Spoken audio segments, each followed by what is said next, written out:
Today, it is all about LA.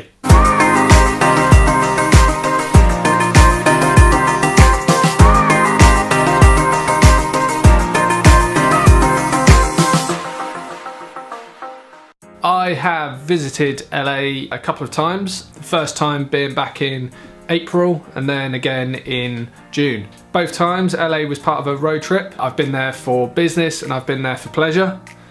More pleasure than business, but got a few pointers and a couple of places that I'd recommend to go see if you ever do get the chance to go. So starting off, LA is on the west coast of America, situated in the state of California.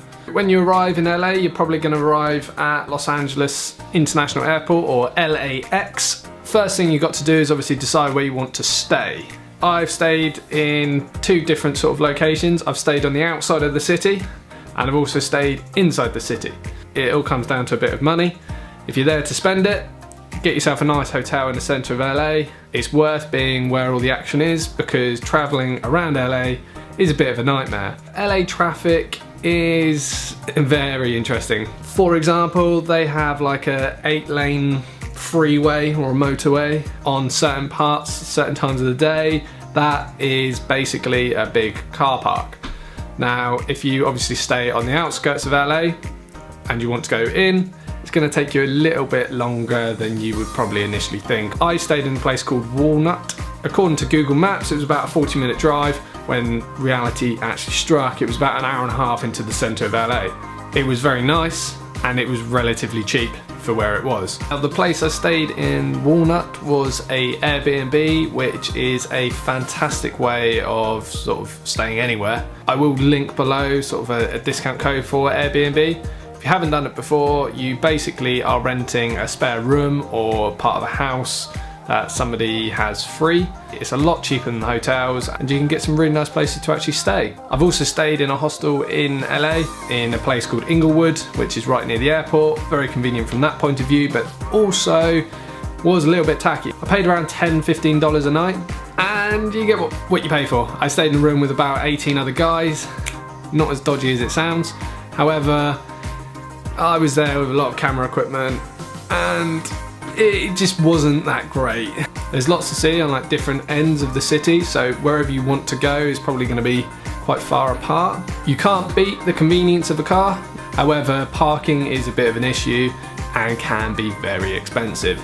Now, I went to a couple of car parks where it was in excess of about £30 per day. No, I did not park there because I'm not a mug. I will keep driving until I find a bit cheaper parking. I think on average you're going to be looking at about £15 a day, and no, some of these places you can't pay per hour.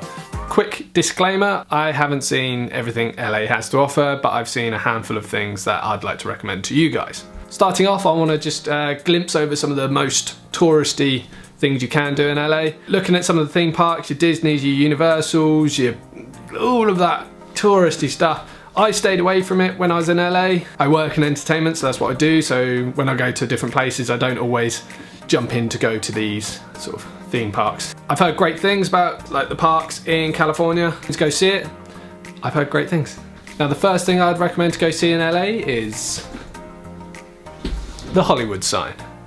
I'm on a spinny chair, yes. There are a few different spots around that you can get a really good view of the city. The Hollywood sign is one of them. Then the other one is the observatory, which is right up the top, and it is actually where you can start a hike to go to the Hollywood sign. So you could do the Griffith Observatory first. On a clear day, it could be beautiful. I went, it was quite musty, but it was still nice to see sort of the view of the city. And if you're lucky, you'll catch a glimpse of a rattlesnake. Yeah, that caught me off guard. Staying on that touristy vibe, I'm gonna say the next thing to go see would be Hollywood Boulevard, the Walk of Fame, the Chinese Theatre, around that area. It's an area that is flooded with tourists, so when you get there, just be ready to wade your way through. Definitely something to see, but an area to move on from. If you've got limited time in LA, I personally wouldn't go. It's a little overrated for what it actually is. I think if it was your handprints actually on the floor, it's going to mean a lot more to you. However, because it's not, I'm looking at someone else's handprints on the floor with hundreds of people sort of standing on top of them and just walking like it was nothing. Not my best bit, but just if you're there and you've got a bit of time, it's worth seeing, but don't hang around. The next thing I want to move on to is literally one of my favourite things, and that is beaches. It's all about a good beach to me. I like chilling out, I like surfing, I like ice cream. LA has hundreds of beaches to choose from. I say hundreds, it's got like a handful. You've got your famous ones, you've got your least famous ones, you've got your quieter ones, your busy ones, your big ones, your small ones, your surf ones, your this ones. There's beaches and seals. The first beach I'm going to list is Santa Monica. It has been made like world famous through different films that it's actually been featured in. Santa Monica is one of the busier beaches. It's got a very nice pier you can go to with restaurants and theme park attractions on board the actual pier itself. For me, I preferred Huntington Beach or Manhattan Beach. Now, Huntington Beach is meant to be the surfing capital of California, the world, I don't know. Something like that. Somebody sort of said that to me when I was renting a board. Could have been a sales technique, who knows. Huntington is a beautiful area. It's a lot less busy than Santa Monica.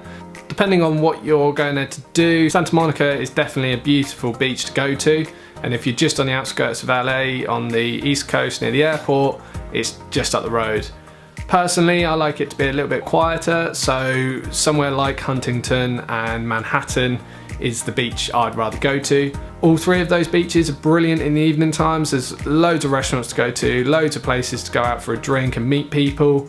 The final thing I want to recommend if you are in LA, but this is more if you've got a bit more time and you're just looking to do something a little bit different outside of the city. As much as LA is a wicked city, it's also nice to just see what else is to offer just on the outskirts. Jo, who I went travelling with, she went to Joshua Tree National Park, which she said was absolutely fantastic. It's a couple of hours just outside the city. It's just nice escaping the city rush. Now, my recommendation would be to spend about 4 hours in a car and drive up to the Kings Canyon or Sequoia National Park. They are incredible. Now, I'm not going to go massively into detail on this because I'm going to do a separate video on California's national parks. However, if you've got a bit of time to spare in LA, then I would say take the time, rent a car, and just go out and explore what else California has to offer on top of their wicked cities. This has just been a very quick roundup of a couple of the trips I've had in LA. There's a lot more to see than what I've mentioned. These are just a couple of the highlights I've had over the couple of trips I've had over there. I hope this video has been helpful for you. If it has, give us a thumbs up, hit that subscribe button if you haven't already, and I'll see you guys in the next video. See you later.